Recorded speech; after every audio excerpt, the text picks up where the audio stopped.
اور اس کا ایک واقعہ بھی، حضرت عمر ہمیشہ حضرت ابو بکر سے نہ کوشش کرتے تھے آگے نکل جاؤں آگے نکل جاؤں آگے نکل جاؤں، ساری زندگی موقع نہ بن سکا۔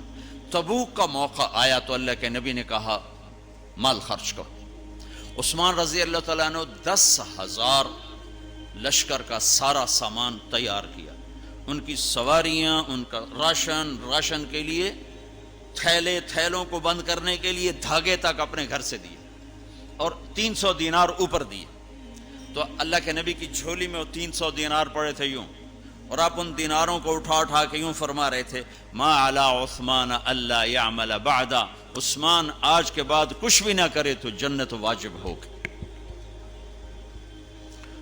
تو عمر کہنے لگے آج میں ابو بکر کو کاٹ سکتا ہوں، آج میں اس سے آگے نکل سکتا ہوں کہ وہ آج کل غریب ہے، میں مالدار ہوں، تو وہ تھوڑا لائے گا میں زیادہ لاؤں گا تو میں بڑھ جاؤں گا۔ لہٰذا انہوں نے اپنے مال کا آدھا حصہ، آدھا گھر میں رکھا اور آدھا لے کر آئے۔ ابو بکر نے جھاڑو پھیر دیا، جو کچھ تھا وہ سارا سمیٹ کے لے آئے۔ جب دونوں پراپرٹی سامنے رکھی گئیں تو حضرت عمر کی بہت زیادہ نظر آ رہی، ابو بکر کی بہت تھوڑی نظر آ رہی، لہٰذا حضرت عمر بڑے اطمینان میں کھڑے کہ آج جیت خطاب کے بیٹے کی ہے۔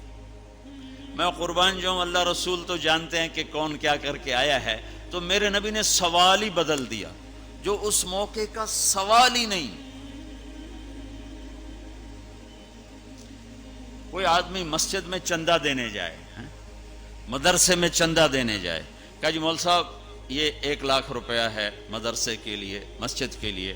آگے مولوی صاحب کہیں پیچھے کتنے پڑے ہوئے ہیں، تو کہے گا اے بھی واپس کرو، میں تو تھوڑی نیت ہے جو کوئی چکر لگتا ہے کہ تسی ٹھیکیدار ہو، مگر علی شاید ابھی پیچھے کتنے پین۔ یہ موقع کا سوال ہے ہی نہیں۔ مولوی صاحب کو چاہیے جی جزاک اللہ، یہ لیجئے رسید، بسم اللہ، پھر بھی موقع آئے تو دیتے رہیں۔ تو میرے نبی نے پوچھنا یہ تھا ابو بکر کتنا لائے ہو، عمر کتنا لائے ہو، اور یہی اس موقع کا سوال ہے۔ لیکن اللہ رسول جانتے ہیں کہ کس کے مال میں وزن زیادہ ہے، تو میرے نبی نے سوال بدل دیا، فرمایا عمر ما خلفت، واہ واہ عمر پیچھے کیا چھوڑ کے آئے ہو؟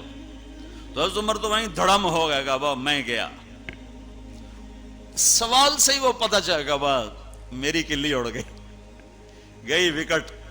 عمر ما خلفت یا ما ترکت لأہلک، یہ دونوں الفاظ ہیں، پیچھے گھر والوں کے لیے کیا چھوڑا؟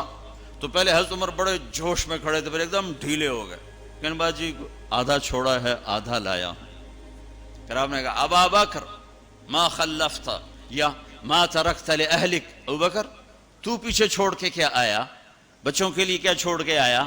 تو انہوں نے کہا ترکت اللہ ورسول، میں تو اللہ اس کے رسول کو چھوڑ کے آیا ہوں، باقی سب کچھ لے آیا۔ تو اس پر عمر کہنے لگے ابو بکر میں نہیں تجھ سے آگے بڑھ سکتا، کوئی بھی تجھ سے آگے نہیں بڑھ سکتا۔ اپنے کپڑے بھی دے دیے، اور ایک ٹاٹ تھا وہ پہن کر اس کو کانٹوں سے سی لیا۔ تو جبریل آئے، کہنے لگے یا رسول اللہ، اللہ تعالیٰ پوچھ رہے ہیں کہ ابو بکر نے یہ ٹاٹ کیوں پہنا ہوا ہے؟ تو آپ نے کہا کہ ابو بکر نے سارا کچھ اللہ اس کے رسول پہ لگا دیا ہے، اس لیے یہ پہنا ہوا ہے۔ تو کہا یا رسول اللہ، اللہ